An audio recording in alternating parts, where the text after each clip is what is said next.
सोचिए, नए साल का जश्न, कॉलेज के पुराने दोस्त और सामने धरती का स्वर्ग, कश्मीर की बर्फीली वादियां। है ना एक परफेक्ट हॉलिडे ट्रिप की शुरुआत। लेकिन क्या हो अगर ये खुशनुमा सफर एक खूबसूरत धोखे में बदल जाए। एक ऐसा धोखा जो खूबसूरती की आड़ में छिपा हो। क्योंकि जैसा कहते हैं ना, पहाड़ों की खामोशी में अक्सर कई अनसुनी कहानियां दफन होती हैं। और ये कहानी उन दोस्तों की है जिन्होंने एक ऐसी ही कहानी को अपनी आंखों से जिया। चलिए इस किस्से को बिल्कुल शुरू से समझते हैं।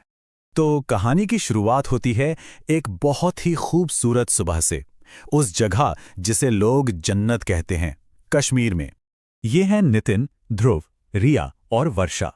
कॉलेज के बाद सोचिए, सालों बाद ये चारों दोस्त फिर से एक साथ थे और इन्होंने तय किया था कि नए साल का स्वागत कश्मीर की खूबसूरत वादियों में करेंगे।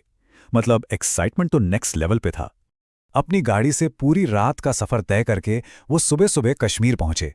चारों तरफ बर्फ ही बर्फ और एक अजीब सी शांति। नितिन तो बस यही बोल पाया, यार कश्मीर तो सच में स्वर्ग है। पर उन्हें क्या पता था कि इसी स्वर्ग में उनका सामना नरक से होने वाला है। जैसे जैसे शाम ढली और बॉनफायर के आसपास जश्न का माहौल बना, उस खूबसूरत तस्वीर में एक डरावना रंग घुलने लगा। ध्रुव ने बातों ही बातों में छलावा का जिक्र किया। अब ये छलावा क्या चीज है? ये एक ऐसी आत्मा या कह लें एक ऐसी शक्ति होती है जो अपना रूप बदल सकती है, इंसानों को धोखा देकर उन्हें अपने जाल में फंसाती है और फिर उनकी जान ले लेती है। और बस यहीं से दोस्तों के बीच ना एक लकीर खिंच गई।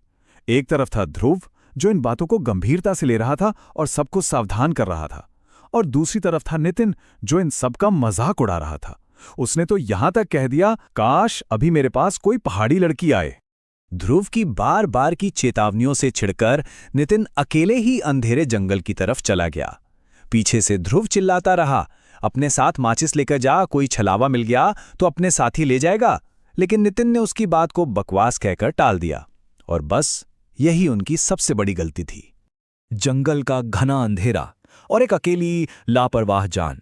छलावे के लिए इससे बेहतर मौका और क्या हो सकता था, है ना? जैसे ही नितिन वापस आने के लिए मुड़ा, उसे किसी लड़की के रोने की आवाज सुनाई दी। इतनी रात को घने जंगल में एक लड़की के रोने की आवाज, यह अपने आप में ही बहुत अजीब था। उसने देखा कि एक लड़की वहां सच में अकेली बैठी रो रही है। उस लड़की ने एक ऐसी कहानी सुनाई जिस पे यकीन करना बहुत आसान था कि कुछ लड़के उसके पीछे पड़े थे और वो अपनी जान बचाकर यहां भागी है और अब अकेली और डरी हुई है। अब नितिन, जो कुछ देर पहले एक लड़की की कामना कर रहा था, वो तो हीरो बन गया।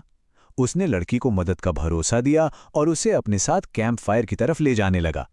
रास्ते भर वो दोनों बातें करते हुए आए और फिर आया वो पल जिसने सबके होश उड़ा दिए।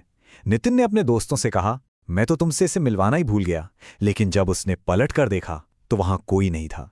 वो लड़की अचानक गायब हो चुकी थी।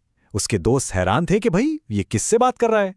तभी नितिन के कानों में उसी लड़की की आवाज फुसफुसाई, अब तो तुम समझ ही गए होगे कि मैं कौन हूं, चलोगे ना मेरे साथ?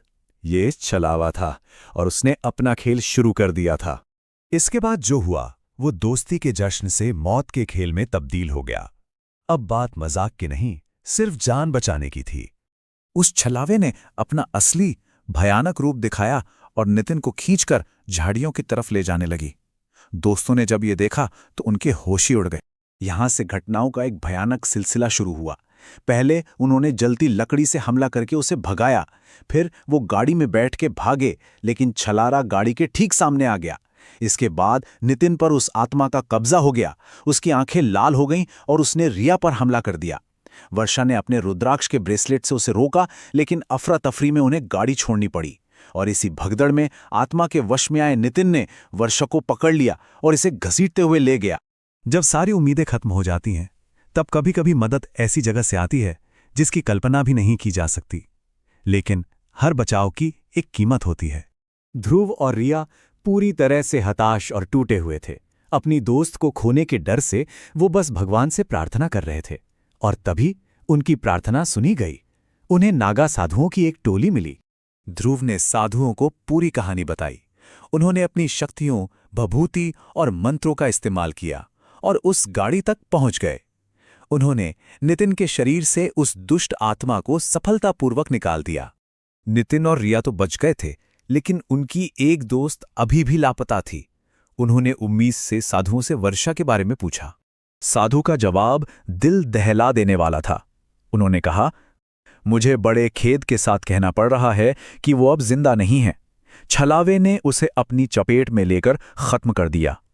वो बच तो गए, लेकिन एक दोस्त को हमेशा के लिए खो चुके थे। कश्मीर जो उनके लिए स्वर्ग था, अब एक ऐसा नरक बन चुका था जिसे वो कभी नहीं भूल सकते थे। वो फिर कभी अपनी जिंदगी में कश्मीर वापस नहीं गए, लेकिन वो बुरी यादें हमेशा के लिए उनके दिलों में बस गईं। ये कहानी एक सवाल पर खत्म होती है। क्या आप भी किसी अनसुनी चेतावनी को सिर्फ अंधविश्वास कहकर टाल देते, या फिर पहाड़ों की खामोशी में छिपे राज पर यकीन करते?